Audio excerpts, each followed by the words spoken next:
O Senhor esteja convosco. Ele está no meio de nós. Proclamação do Evangelho de Jesus Cristo segundo Lucas. Glória a vós, Senhor. Aconteceu que Jesus estava numa cidade e havia aí um homem leproso. Vendo Jesus, o homem caiu a seus pés e pediu: Senhor, se queres, tu tens o poder de me purificar. Jesus estendeu a mão, tocou nele e disse: Eu quero, fica purificado. Imediatamente a lepra o deixou. E Jesus recomendou-lhe: Não digas nada a ninguém. Vai mostrar-te ao sacerdote e oferece pela purificação o prescrito por Moisés como prova da tua cura. Não obstante, sua fama ia crescendo, e numerosas multidões acorriam para ouvi-lo e serem curadas de suas enfermidades. Ele, porém, se retirava para lugares solitários e se entregava à oração. Palavra da salvação. Glória a vós, Senhor. Caríssimos irmãos e irmãs em nosso Senhor Jesus Cristo, hoje eu gostaria de meditar o Evangelho que nos foi proposto pela liturgia desta sexta-feira após a Epifania do Senhor, a partir da nossa língua, a partir do português. Existem alguns termos, e claro, foram traduzidos do grego, que são muito importantes para nós compreendermos a natureza do texto que a liturgia nos quis apresentar nessa noite. Primeira coisa importante, antes de entrarmos nesse aspecto, é observarmos o todo do acontecimento, o fato que nos narrou o evangelista Lucas. Jesus estava, como sempre, caminhando por sua terra e entre os mais diversos lugares, tal como fazia, para anunciar ao povo a proximidade do reino de Deus.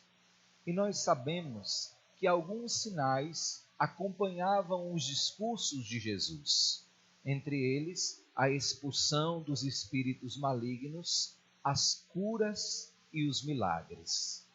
Nesta ocasião, um leproso que certamente já tinha ouvido falar sobre esse poder de Jesus, se aproximou, evidentemente, muito interessado em receber de Deus a cura que necessitava e pediu, com muita ousadia, embora não conhecesse muito bem o Senhor, apenas sabia de ouvir falar que existia esse Jesus com tais poderes. Senhor, se tu queres, eu posso ficar curado.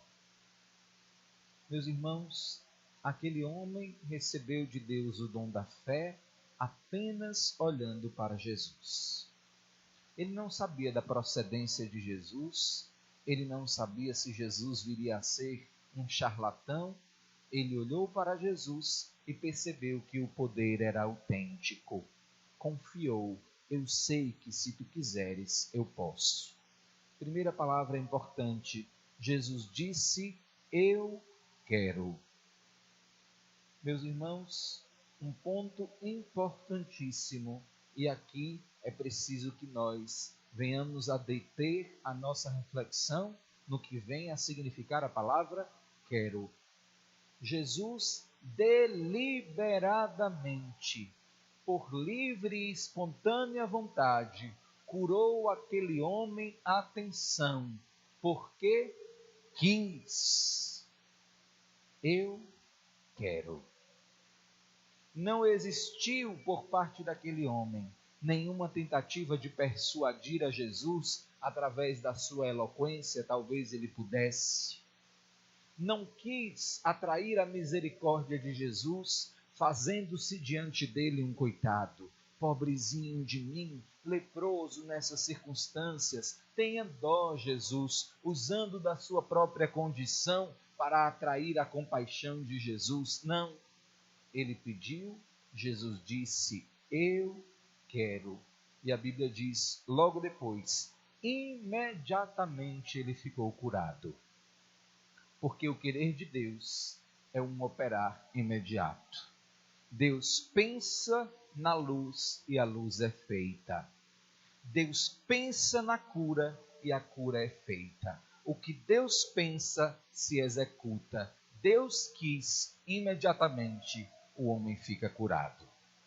E então, que depois da cura realizada pelo querer de Deus, nós chegamos a um segundo acontecimento do fato exposto por São Lucas. Jesus diz ao homem: não conte a ninguém, apenas cumpra o que manda fazer a lei de Moisés, isto é, se recebeu de Deus uma graça, apresenta-te ao sacerdote. Jesus pediu, em outras palavras, não faça alarde. Não vá para a televisão, não vá particularmente para a TV Record dar entrevista a Edir Macedo sobre a sua cura. Jesus disse: não diga a ninguém. Apresenta-te ao sacerdote, diz o que aconteceu. Então nós vamos ao terceiro fato. Jesus, porém, ou seja, se de um lado a fama de Jesus se espalhava por causa das curas, por causa das libertações, por causa dos milagres, não obstante, porém, de novo o português nos ajuda, Jesus, porém, diferente deste acontecimento que poderia convergir para que ele alimentasse o seu ego e a sua fama, ele, porém, repito o português, se recolhia e se entregava à oração. Por quê?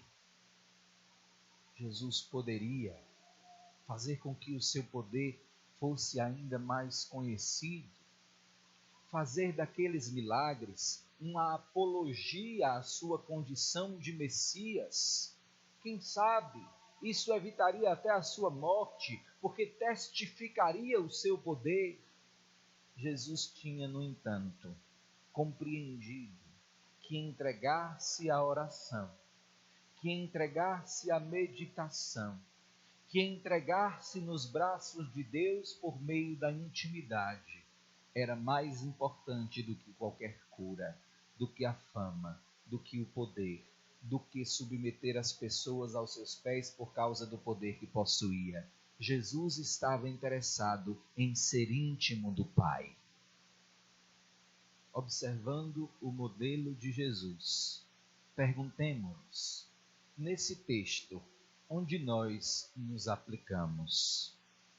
Entre aqueles que fazem alarde sobre as coisas de Deus, mas são cristãos hipócritas na conduta e sem virtude, estamos entre aqueles que, embora nos tenha pedido o Senhor segredo em muitas coisas, ou o irmão nos tenha pedido segredo em muitas coisas, somos os que espalha a fofoca, somos os que espalha entre os demais a miséria alheia, ou ao contrário, nós estamos dentro desse texto, no terceiro parágrafo, entre os que se entregam à oração.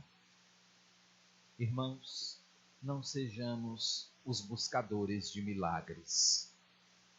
Não sejamos, segundo parágrafo, os fazedores de alarde.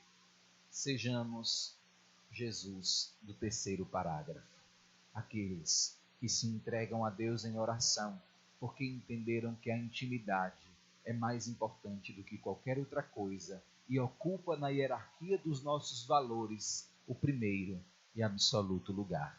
Amém.